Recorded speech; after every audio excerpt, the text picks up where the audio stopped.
as well as childhood and human services. So that's great. Now, Representative Mannix, also new, yet has been there before. I was going to mention in the meeting yesterday, I actually voted for Representative Mannix 3 times when he was a Democrat. And now he's back in the legislature as a Republican. And as folks know, he's ran for governor, et cetera, in the past. So he's back. He will be sitting on House Higher Ed.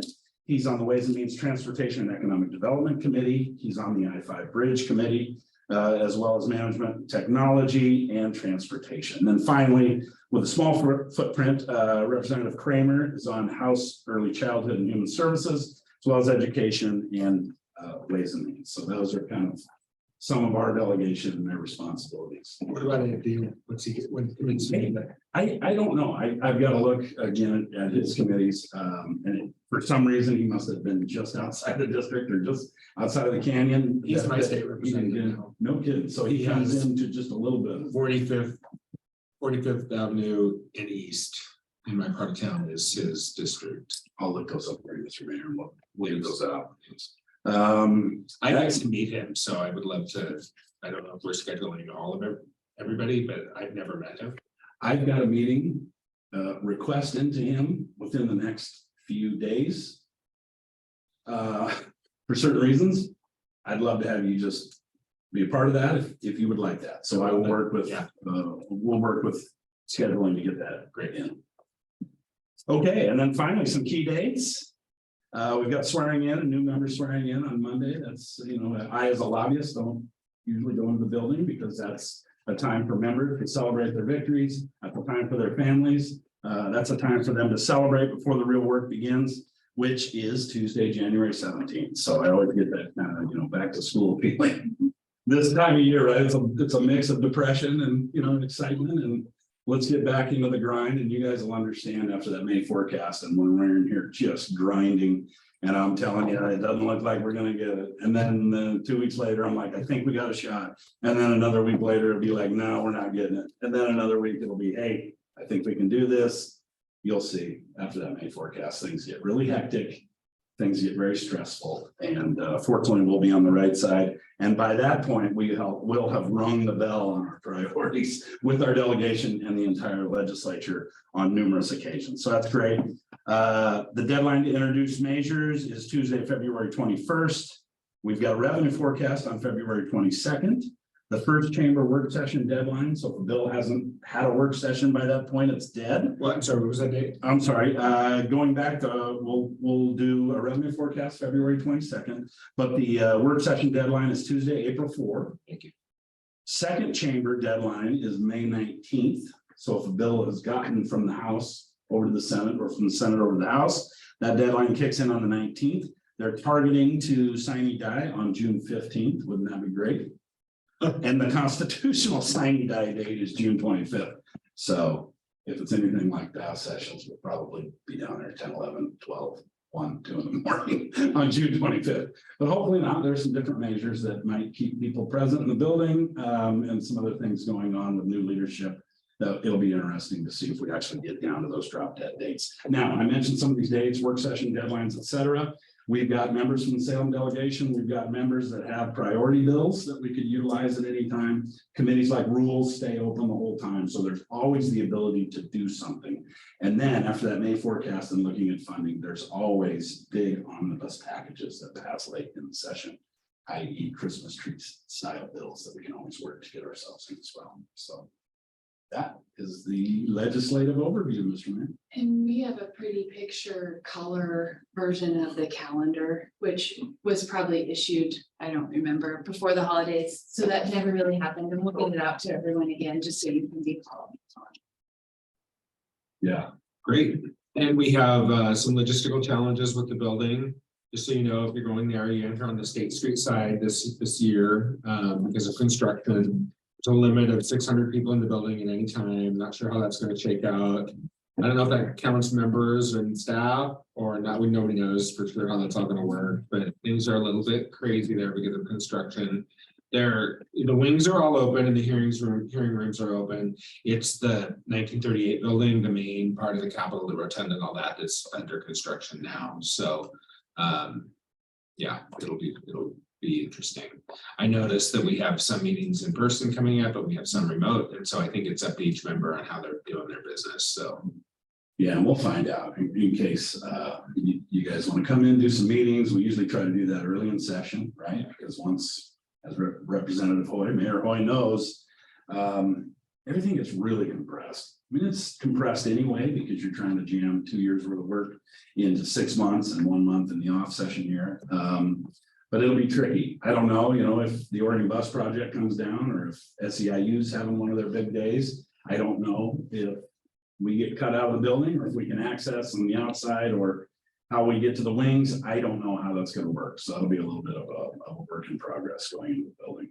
We are hosting, or we are participating with the League of Oregon Cities on the 25th. On the, it's LOC Day at the Capitol. It's mostly going to be run out of the convention center. I think because of the logistics issues at the Capitol. So if you're interested, there's a 9 o'clock, there'll be elected officials there. I'll be doing a welcome. Other mayors will be there. I think, I don't know who all will end up being on the agenda, but I know that the governor, the speaker, and the senate president, all those folks are supposed to be there. And I think that they probably will be. That's in the morning part. And then we are hosting with LOC, we're hosting a tour of our microshelter site on Center Street for folks just to be able to walk down from LOC. It's just right almost next door. So just so you're aware, we'll be hosting that, and you're welcome, of course, to attend that. And then there's a reception at the Salem Convention Center, which is always a good reception. It's something I encourage you to attend if you just want to get a chance to talk to people, meet other LOC members or members of the legislature. It's a really good time to do that. It's from I think 4:30 to 7 at the convention center. I encourage people to go. And we know that the walking tour of the microshelter facility is going to be in the afternoon, I think 1-ish. But we're working with staff at LSC are working with us to talk through what else they are expecting. I think it's designed to tee off a conversation about this issue that everyone's facing, but we need more. That's happening next week. I'm happy that we're kind of taking a lead on that. At LOC, when I was there, Re-engaging with yeah, them as a re-engaging, city. yeah, We've kind of been hands off for the last several years, but we're taking a much more collaborative approach. great. That's my philosophy on it.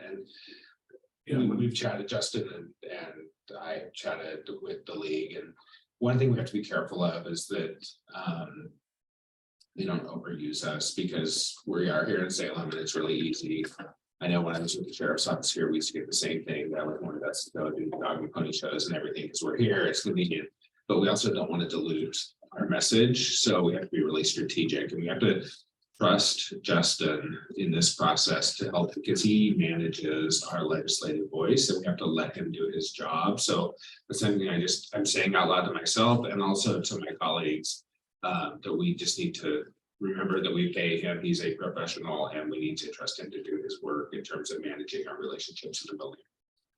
Yeah, that's very, very well said, Mr. Mayor. I was just getting ready to reiterate that point. It's wonderful to have organizations like League of Cities, Association of Counties when it comes to county work, gaming alliance, if it was a gaming issue. Because one, we get to sit at the table, we get to hear what's going on with their agenda. We get to be part of that overarching voice, which is great. But I think it's even more effective that we're part of that, but then we also go and do our own stuff behind that to really amplify our voice within the process, right? So it's great that LOC goes in, has a 30,000 foot view of something, and then Salem comes in right behind. So I don't like to get kind of bogged down by big group efforts. I think there's value in groups, especially when it comes to a lot of the unfunded mandate things we see, or a lot of things. Let's really utilize organizations like the League for that, but let's also enhance that with our own stuff. So I don't want to control what you guys do in terms of your relationships with legislators or you're wanting to be in the building, but we need to be strategic about how we approach that, because as the mayor mentioned, we don't want to dilute our influence in this. And frankly, if we can ring the bell 12 times with a legislator or 30 times with different cities and the League, It's much more effective that way. So when people contact you or want you in there because of proximity to the building, or because of the level of clout you bring politically to the building, just make sure to keep us all in the loop and let us know if we can help with that. We'll do whatever we can, whether that's scheduling or whether that's just briefing you before you head in. But let's all try to make sure that we're on that same page, because again, we are close and they will utilize that. And I told the director, don't be hogging my mayor, don't be hogging my council members, because we're very strategic when it comes to this. So just for education, because I know some of you are new to this process and because we're just kind of teeing it off for the year. To speak on behalf of the city, you need essentially, it needs to be kind of this group deciding that's what we're going to do. And you need to be speaking only on our approved policy positions. You as an individual elected official are welcome to go speak on your own behalf anytime. But like Justin was just saying, we really encourage you to keep it part of the big tent. And remember that even if you do go there as your own voice, they're always going to see you as part of the city. So keep that in mind, whatever you do. But of course, I don't want to try to stifle your ability to do your own thing. Just to think about it in context, so. And we have the same mindfulness on the part of staff. Most everyone here is fabulously well integrated in their issue areas and topics, and is invited to participate in rulemaking when things are ready. And so we have expertise in a bunch of different fields in the room. And sometimes our staff are asked to provide testimony, and it can be really confusing and dilute our message, because everyone knows, oh, that's a city staffer, but it's not necessarily our position. So we're mindful and careful as well. So. Also, I just wanted to put on your radar screen, Justin, that we were invited yesterday to speak with the governor's transition team members, Taylor Smiley Wolf and also Annalise Stahl on homelessness. They invited it was a regional conversation, so there were people over there from Marion Polk to talk about homelessness and about what's going. They were trying to set their homelessness agenda. They were picking our brains about what's going well, what do we need from them, and that kind of stuff. So I just wanted to make you aware that county commissioners from both counties were there, the service providers were there, we were there. So we had a great conversation, and they I think took a lot away from it. They're going to circle back with notes and things that we agreed to. They're doing this, they're doing a series of these throughout the state, and as they try to set their agenda. So I felt like it was a really good table setting for coming up. So That's a lovely transition into your White House visit. Would you like to do a little bit about? sure. We're all done with the session updates. Yeah. Does anyone have any questions before we move into? Oh, okay. Let's see. Not seeing any hands. Okay. So I was lucky enough on the 17th, I think it was, or 16th, to get to visit the White House with 13 other mayors from around the newly elected mayors and mayors-elect from around the country. We met with Ambassador Susan Rice, who is the head of the Domestic Policy Council. We met with Secretary Pete Buttigieg, the Transportation Secretary. We met with Marty Walsh, the Labor Secretary. And we met with Marcia Fudge, the HUD Secretary. All of those secretaries are former mayors, which was pretty amazing because they get it from our perspective. So talked with Secretary Buttigieg about our challenges with railroad crossings. You've heard me mention that in an article I was going to read before, but so just some of the challenges like with State Street and the constriction that we have with our State Street redesign. And I was also thinking about it as we get ready to talk about Truett Brothers and that the new development going on up there, and about how railroads impact our plans sometimes. And so he didn't have great answers. They do have a program, a railroad crossing elimination program that he wanted me to look into, and I just haven't had a chance to talk with any staff about that yet. So there's a program out there that he thought could help us. There was I think it was exciting stuff. There were many things in terms of with the labor secretary, workforce issues, lots of programs out there. He actually gave us his cell phone number and told us he would always answer our texts and calls because we're mayors and mayors help out mayors. So it was pretty cool. And he yeah, so a lot of things going on with workforce, which isn't necessarily our direct area, but I think things that we could take advantage of at some point, especially when we start looking at things like CTEC and stuff out at the airport. I think there's definitely an opportunity there. We got to meet the second gentleman, and he chatted with us for a while, which was kind of cool. He was part of the administration, which was kind of surprising. It was one of the biggest surprises to me. Like, he really spoke like he's a part of the administration, not just a spouse of the vice president. It was interesting. And then we went over to the West Wing and in the Roosevelt Room, and I was actually seated right next to Marcia Fudge, the HUD secretary, which was really awesome because I got to actually chat with her, and she gave me a great resource. It's and I have it on my desk. It's a State and Local Government Guide to HUD. And it's like everything you wanted to know about HUD, but could never figure out because it's so damn complicated. And it's in a pretty decent sized booklet. And definitely one that I think will be a resource for us. My biggest takeaway from her is that there is still a ton of money out there, even beyond what we've applied for, beyond what we've received. They still have a ton of money that they want us to be applying for. And the thing that about her department that people don't remember often is that it's housing and urban development. So she says people always forget about the urban development part. There's tons of money out there that she wants, and programs that she wants people to access. They want to get the money to us. The staff had armed me with a message for her to continue they relaxed the rules about the CDBG protocols during COVID. I delivered that message to her that it would be really helpful to us to be able to continue that.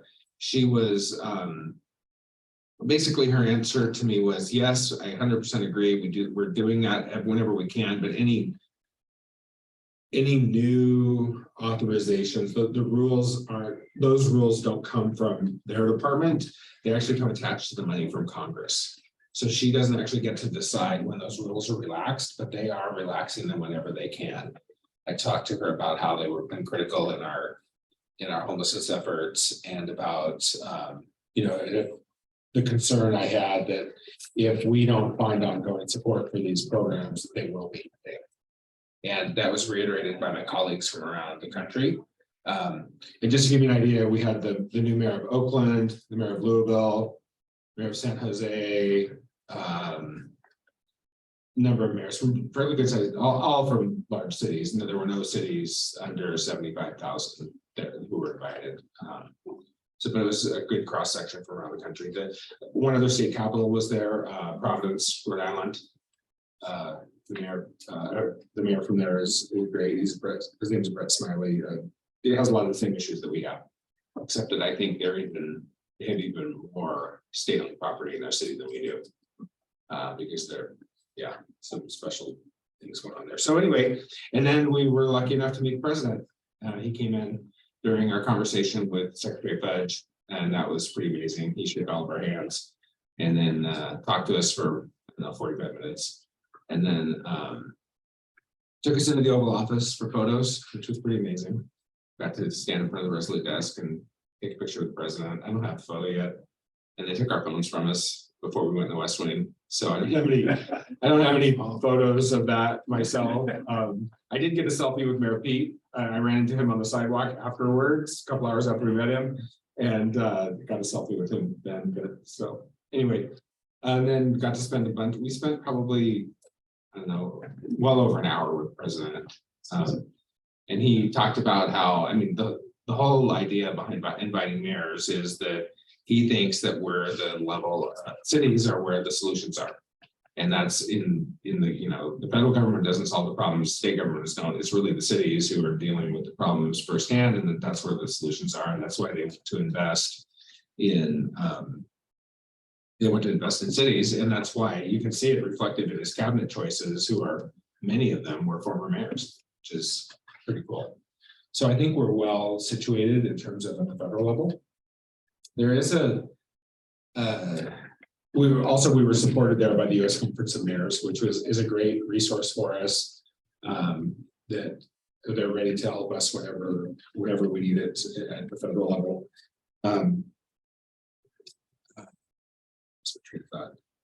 I also, it became clear to me that it's time for the city to once again re-engage a federal lobbyist. We've had a federal lobbyist in the past.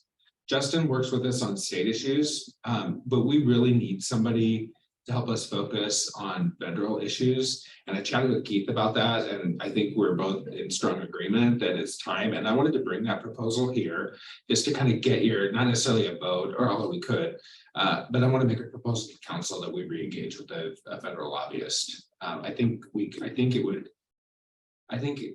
it's going to cost us in the maybe $50,000 a year range. And I think that if we are successful on one funding, it'll pay for itself for a decade. You know what I mean? I think it pays for itself at that level. I think it would be money really well spent. The reason we don't have one, as I understand it, it wasn't like an intentional policy shift. It was more a circumstantial situation with the particular lobbyist we had engaged with, and we just haven't re-engaged. There was a conflict, and we weren't benefiting from that relationship anymore, so we ended it. And I think it's time for us to re-engage. So I would love to hear thoughts on that from others. I think too, we've been relying on the staff to staff relationships with the local offices Right. for our federal delegation, and those things are also in flux or starting to Right. change. So those relationships may or may not be as useful as they have been in the past. Yeah, for those who aren't aware, Fritz Graham is no longer with Senator Wyden. He's now with Representative Andrea Salinas, which will be great for us there, but not great for us with the senator. On a good note, I did meet for coffee with Senator Wyden a couple of weeks ago and had a really great conversation with him. Spent over an hour with him, chatting with him about our priorities and our needs. And so I'm seeing head nods. Trevor, I would love to hear your thought on federal lobbyist, a head nod or a shake or something, or a thumbs up. I think it sounds like it's especially timely. I mean, it sounds like you got pretty clear indication that there's funding there. So Yeah, I'd be 2 thumbs up. cool. Okay. I would say this, Mr. Mayor, Yeah. when I was the in-house government relations director for a tribal government, I had a state level contractor and I had a federal level contractor. And we had wonderful relationships with our state level staff, people in state. But it was difficult to get kind of the boots on the ground and the ability to identify pockets of funding that may be possible that isn't always on the radar screen of your state level staff, Right. who are dealing with constituent issues, or dealing with local projects, or dealing with this. It's just good to have boots on the ground. We also aren't the only city, right? Portland, Eugene, Hillsborough, Beaverton, they all have representatives out there as well. And so I think it would just be smart to enhance our team with that federal side as well. Great, thank you. You'll expect a motion from me coming up probably at our next council meeting to get that moving. Okay. Anything else on that? No, thank you so much. I just wanted to make sure that we all had that context for the upcoming motion. Yeah, and one footnote, prior to my visit at the White House, I was able to go to that Bloomberg program, which really, so I just want staff to be aware of this. We are now hooked into the Bloomberg initiatives for cities. So now that I've been a participant in that program, that opens up a whole variety of programs for staff and other elected officials to participate in. And I think there are tons of resources out there for us as well. So I'd be watching for more things. When you see something from me from Bloomberg Philanthropies, that's part of that. So Thank you so much. The rest of these items on our agenda are really just my intention to make sure we cover the things that the council's already expressed interest in pursuing. And so these can be really just informational for background. And one key date that Justin didn't mention is that staff are gonna completely freak out starting January 9th when the bills drop. January 9th, Monday, is like, hi, everybody, January 9th. We expect that that's when the bills are gonna drop, and It's council's, we're so appreciative, council's prerogative to approve those legislative statements really give us a solid foundation to just sort of, oh, that's not, no, we don't like this, we don't like this, because it gives us a really solid foundation to just kind of bat away the noise and really focus on those things that are gonna be very important to the city for moving forward. So that's what the policy statements do, is it's a wonderful shield against all the noise. And it also gives us an opportunity to really step out early with support, as long as it aligns with those policy initiatives that the council's spoken to. We try to focus our time together on the really big things that are kind of constantly in flux. And invite your perspective on those as they're moving. So just really quickly, the Oregon Mayor's Association and the League of Oregon Cities, by way of update, this is a perfect example of where we're trying to straddle both sides of getting what Salem needs and supporting the league in their initiatives. So I'll just do this quickly. Sorry for the pain I'm about to cause, but the Oregon Mayor's Association had a task force of mayors focused on the unsheltered crisis that many are seeing in their cities. There was a staff group simultaneously trying to build this really cool formula that would try to get us what we need to do a base level of support for those living unsheltered in our community. And the Mayor's Association, you might have seen some of the press with Supportive League, came out and asked for a per capita funding mechanism to support ongoing needs. It would be relatively constant, a sustainable source of revenue. And the per capita equates to about 7.2 for Salem. That's not going to cover our needs at all, but it does help. And so to help Justin in his lobbying, we've tried to differentiate that with the Oregon Mayor's Association and League of Oregon Cities. We're going for that per capita to fund the 3 micro shelter village communities and the NAV Center for forever and ever, we hope. Justin's going to come around and also say, hey, we have this sobering center need, and we have this ongoing need for the larger systems things. And, so we're going to be moving simultaneously on both tracks. And that's the best way we thought to both be fully in support and behind the OMA and the League of Oregon Cities, but also preserve our own flexibility to get our needs met. So that's what we're doing there. The longer term need for behavioral health, public safety capacity, you guys know that. And we tried to outline kind of generally what our needs were in this one pager. The House Bill 3115 implementation, this was something that the legislative committee spent quite a bit of time with when it was an active bill. You will all be talking about it as council in the work session on the 17th of January. Oh, it's the old calendar. That's not going to be helpful. I think it's the 17th of January. We're having a work session on the policy agenda, which will probably be shorter in attention because it's pretty good right now. And then we'll move into the conversation about reasonable locations, what's unreasonable. We're going to get some guidance from you about how you want us to approach meeting that timeline for House Bill 3115. I can talk any or not. You're going to get more promise on the 17th. The Measure 110 update is on here just as a tickler because it was a curiosity that we had, and it's gotten a lot of press since we originally developed this agenda months ago. But Josh, can you give us a quick update on Measure 110, please? Yeah, absolutely. Thanks, Courtney. No real update, but we're starting to see some of the funding that's been collected through 110 actually move. You might remember it diverted some of our state share marijuana tax revenue. So we're actually seeing some of those dollars flow down to service providers. So it's good news. I know that there are going to be amendments, attempted fixes or adjustments in the upcoming session. So something to definitely keep an eye on. Because there's all the way from repeal to fix to who knows what all the bills are going to try to do.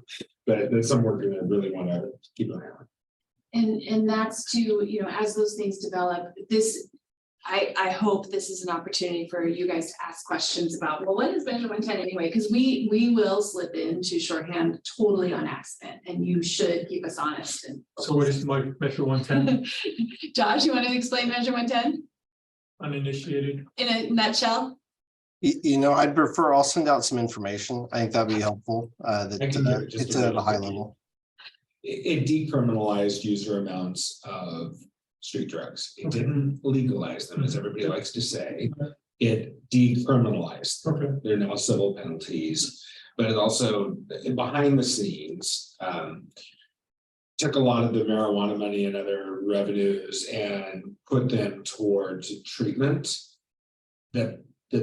Which sounds amazing. The downside is the state has been horrible about getting that money out, as you might imagine. It is starting to flow, like Josh was referencing, the money is starting to go to providers, and we are seeing increased capacity. But nobody likes to talk about that. They all just like to talk about how the whole system's failing and the voters got sold a bill of goods. They also like to lay this on the Democratic majority in the House and the Senate and the governor, that this was a citizen initiative. This was not something that came from the legislature, it came from the voters. So any talks to repeal it most people are like, hey, we're not gonna override an initiative because this came from the people. If you wanna really do something substantively, we could go back to the people and get them to change it. Did I halfway sum it up? Yes. That's what it is. I had a quick question about Measure 110. So is some of the funding in any way going to fund like the county efforts to have the civilian crisis response units? Yes. Okay, so that's like a real world example of funding for a good in our greater communities. Yes, and also actual drug treatment programs as well, and mental health programs. Yeah, there's a bunch of I mean, I don't know which local programs, but I think like Bridgeway, and they are getting more money and increased capacity from it. So yeah, it will have, once that money gets into the community, it will have real world impacts on our behavioral health capacity. It's also a good real world example of the pace that has been slow, Very slow, glacially slow. but it's Yeah, coming. I mean, it seemed like it by design, it was going to be delayed at least a year, and it was delayed at least a year. Right. You top that off with the pandemic and remote workforce and all of it, and yeah, it's just been slow. Okay. That's it. So the next thing that's on the list is just, we had been asked to consider supporting an extension to Salem from Wilsonville of a rail system. And so I provided everything that was provided me with the ask. And so it's a question about whether you would like to recommend that the council support this initiative and the city would sign on. I was also approached by a Wilsonville city councilor at the legislative gathering who was really advocating for this as well. Mhm. So the west is that rail line that goes basically down to Wilsonville from Beaverton. And the idea is that they'd like to extend it to Salem and ultimately to Eugene. And it wouldn't use I think they would be using not the Amtrak line, not the Burlington Northern track, but the one that comes down to like in Oregon, whatever that is, Oregon. It was Portland Western. Portland Western, whatever that The is. parent company is Genesee, but they may have Yes. also been since purchased, but. The railroad that comes down to Riverfront Park, down out River Road, that one. Okay. Is that rail line. This is new information. I appreciate it. Does that link up or have the ability to link up with the light rail system in Portland? Yes, West is part of the metro commuter system. So yes, it does link up with TriMet and with light rail. Yes. And so if it was, I mean, under the the hypothetical scenario, does it go to the train station we currently have in Salem, or is there like another facility? No, it would be the other rail line on the other side of downtown. The Yeah. one that's over by Riverfront Park. So I Yeah. don't know, we would have to figure all that out. It's not. The idea is it's not train station level service, it's more commuter line service, so it'd be more akin to. A bus stop, a platform rather than a train station. That's how it is like in Wilsonville. For instance, it's part of the commuter system, not somebody should go with suitcases and luggage necessarily, but somebody should go with your briefcase. Yeah. Okay. I'm fully in support of this personally. I mean, this is a dream for me. Totally, yeah. So I know I'm just one person. It fits with all of our goals. I It mean, our does. climate goals. our- The future development of Front Street, I mean, All of it. So do we know, like? Assumably, they would be studying multiple options and it's a very long and drawn out evaluation process. So Yes. what are we saying here? That we support that process and we'd like to participate in it? They're seeking an endorsement of House Bill 2662, which is really focused on the transportation study piece Right. of it. Awesome. Studies are a good thing. Initiating that process. Do we need Nothing happens to- without them. In terms of process, do we need to take this specific issue to council, or can we fit it under one of our climate goals and all of those things already, and just this committee says, yes, we support it? So traditionally, when there's a specific bill number and a specific issue like this, we like to ask the whole council to approve the recommendation from the legislative committee. There are many of you here. And so we can presume that it will likely advance the movement.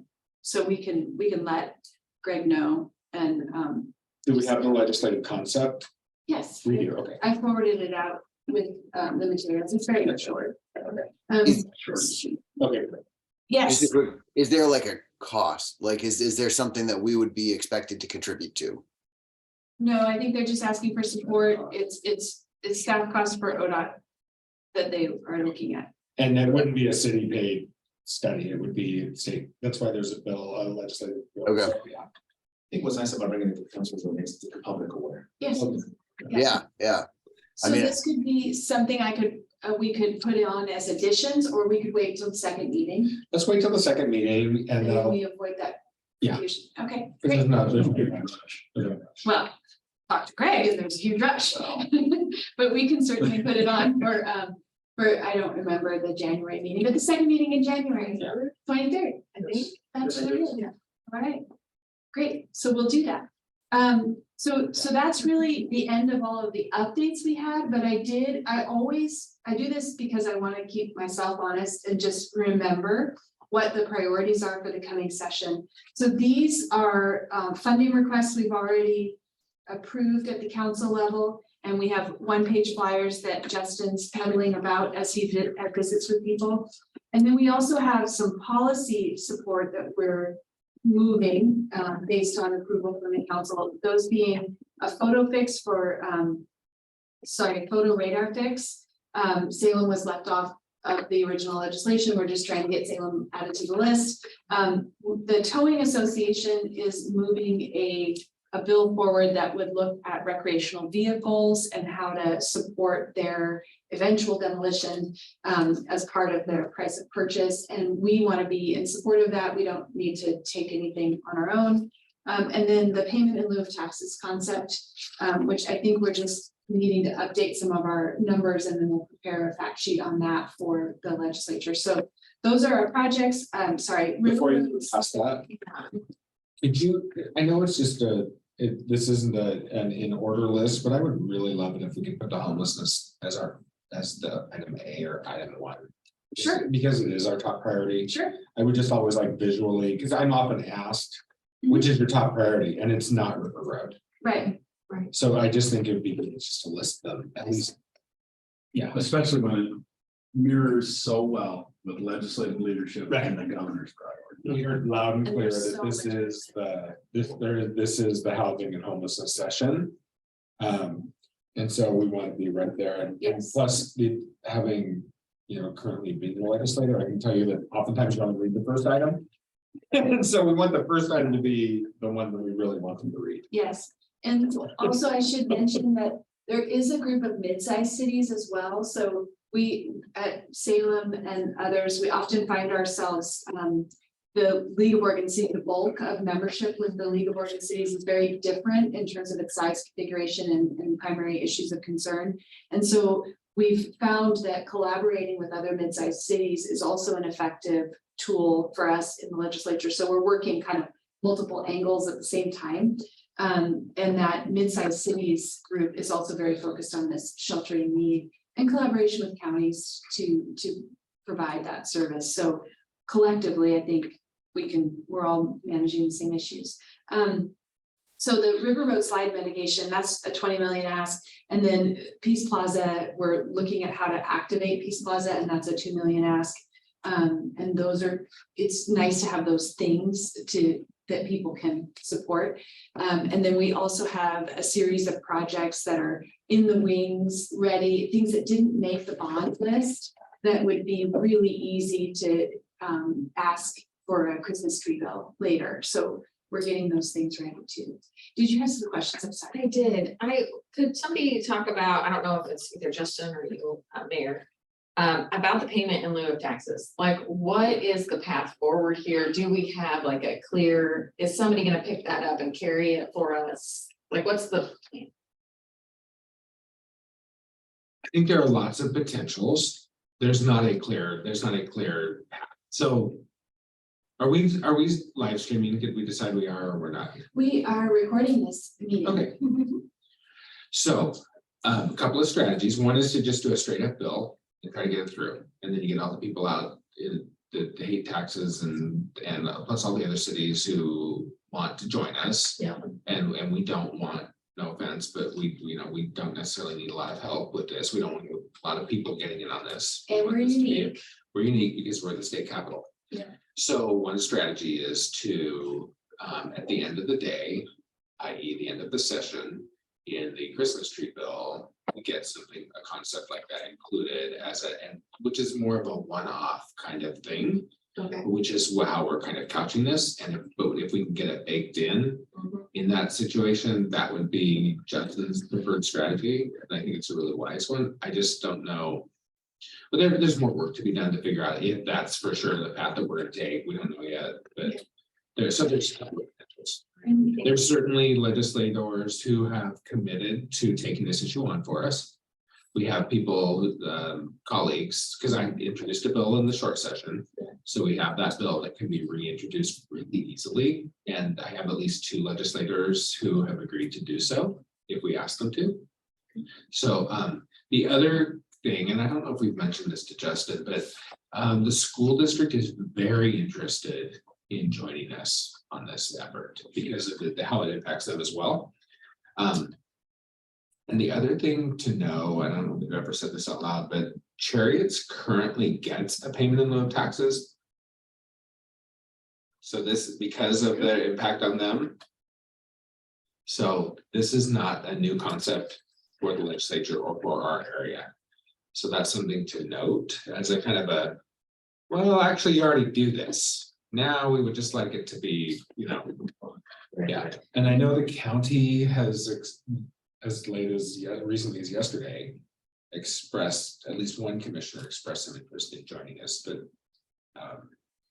it's not something I was talking about. It was. Our approach in the last session was really to articulate Salem's role as first responder Right. from fire and Right. public safety when there is an incident at the Capitol, and collectively in their memory, That's where we're. there is that experience. When we look at per, I don't know, I want to say capita, but that's the wrong word. When we look at total acreage amassed in public institutions, Salem's story is not quite as cool as Eugene. Eugene has it worse. Corvallis has it worse. Other cities have it worse because of the university aspect. And so really for us, I think our unique niche is around that public safety niche. And particularly as long as it's true that most of them have that experience from December. but But it's also just it's really the fire department. It's at the prisons and the state hospital. And it's not, I mean, people think about capital and that's good to use. But really where the impact on our services are at the state hospital and the prisons on our fire department. And I can't remember the number of calls, but it's over 3,000 a year. Just for those two places, I believe. Right. And so it's like 10 a day or something, I think, if you average it out, that our fire department alone is. We're gonna be going back and confirming all those values Yeah, and getting them updated for the current year, and that will be part of our one pager. So what we typically do is for each of these pitches, we have a white paper that you can speak from, or Jesse can leave behind in any of his meetings, and that helps just be consistent in our messaging about these issues. It was $5.1 billion worth of real market value the last time Josh took a look at it, but that's a very old valuation. So they're trying to update all of those things. So that's really everything that staff have to present. And when we get into some of the session issues, you'll be able to, there is a lot of expertise and you'll be able to really get into some of the details and the questions that you have. But for right now, I think we're just waiting for everything fall down from the sky. It's coming. Any questions or comments or thoughts? If I can, Mr. Yeah. Mayor, for the new members of the legislative committee, I say this all the time, but it's really true. I like to always carry 5 or 6 clients, right? Small firms, just Nikki and I. But I've had probably 15, 20, 25 clients over the years, right? And, I just gotta say, we've really got excellent staff. And, when I was new 5 years ago, I was shocked that our staff really didn't know each other and hang out with each other. And they're like, oh, no, I never see so-and-so. It really has always seemed like a real team atmosphere. And when we get this, deluge of bills, or I don't know what to call it, it's really amazing how our staff has been able to respond. They comment right within our bill tracking. I can then look at the tracking, see their comments, and be able to take that into the building as a background. So, I only say this because I've seen other organizations and I represent other governments. The city of Salem staff is really amazing, and I've been 100% impressed. They make my job easier. They will certainly make your job easier, and I'm really appreciative of the work that they've done. And we've had a lot of success, as I mentioned before, and I know we'll have that going forward because we got such good people in the right places. Thanks, Justin. Thanks for calling it out. Hope everybody heard that and took that in. Because I know that he means it, and we all appreciate it very much. So thank you. Anything else? Does anybody online have anything for the good of the order? I guess my question would be, when do we expect to meet next, or, where do we go from here? Thank you for that. That was the perfect segue to my last question is, I personally like to have things scheduled and then canceled as needed. If we don't have subject matter to cover, it works. I think it has worked in the past to have an every other week cadence, and we try to put that. I can't remember if it's off council or on council, but anyway, We every should other do it the week, Friday before the meeting. right? Which creates additions though, so we'll have to consider how we want to manage that. But and every other week cadence tends to be right for most of the session. Towards the end, we might go to a once a week cadence just to kind of keep up. But we are constrained by the council document agenda. And so the other question I had was if you wanted this kind of time. We have done lunch hour before to make it easier for everybody. We can do 11. Fridays tend to be less busy for all of you, which is why we've generally landed on a Friday. But I think it's for Justin too. Fridays are better. Yeah, and I think, well, and he will come whenever we ask. the caucus schedule. And the great thing is about having a Salem lobby. I'm 2 blocks away, so we can be here when we need to be. That's no problem. But I think also Fridays are kind of, especially early in session, decompressed days. And so ever since Democrats have been through control, Fridays aren't big work days over there. Not to say that the legislature isn't working, but it's also a good opportunity not to be in the building to do these types of meetings on Friday. So Fridays do fit very well. Fridays work for me. I prefer not the noon hour just because I like to go to City Club. Mhm. A lot of times on Fridays. So it works. Does anyone else have any preferences that need to be noticed out loud? 'Cause we can. My we My have it schedule with is the just calendar. chaos. Okay, so we'll aim for Fridays and we'll aim for 11 and we'll try to get it twice a month. And make it so that we can facilitate that communication with council more fluidly. All right. Thanks, everybody. Thank Okay. you. Thanks. Really nice to meet you in person. Would you like to officially? Are we off here yet? We're adjourned. Morning. It's 12:05. Thank you. Bye.